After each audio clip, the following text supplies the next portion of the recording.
جی وعلیکم السلام ورحمۃ اللہ وبرکاتہ۔ محترم بھائی نے یہ پوسٹ سینڈ کی ہے، اس میں لا حول ولا قوت الا باللہ کے فوائد کا تذکرہ ہے۔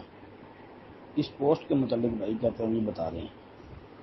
محترم بھائی اس میں یہ جو پہلے نمبر پر بات لکھی ہے نا کہ لا حول ولا قوت الا باللہ، یہ جنت کا خزانہ ہے، یہ بات تو صحیح حدیث سے ثابت ہے کہ نبی صلی اللہ علیہ وسلم نے فرمایا لا حول ولا قوت الا باللہ کنز من کنوز الجنہ۔ یہ تو بات بالکل صحیح ہے۔ باقی اس کے بعد دوسرے نمبر پر جو بات درج ہے کہ لا حول ولا قوت الا باللہ 99 دنیاوی اور اخروی بیماریوں کی دعا ہے، جن میں سب سے ادنا بیماری غم ہے۔ یہ روایت ثابت نہیں ہے جی، یہ ضعیف ہے۔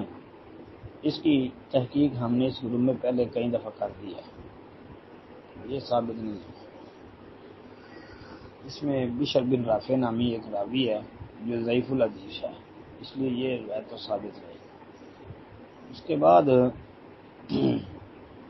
جو یہ والی روایت ہے کہ لا حول ولا قوت الا باللہ، جب بندہ اس کلمے کو پڑھتا ہے تو اللہ تعالیٰ عرش پر فرشتوں سے فرماتے ہیں کہ میرا بندہ فرما بردار ہو گیا اور سرکشی چھوڑ دی، اور ان الفاظ کے ساتھ روایت فی الحال میرے ذہن میں نہیں ہے۔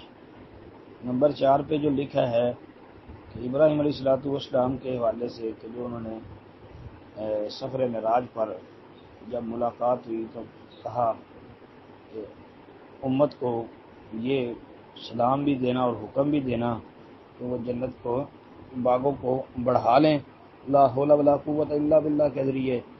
یہ بھائی روایت ترمذی وغیرہ کے اندر آتی ہے، سند اس کی ٹھیک نہیں ہے۔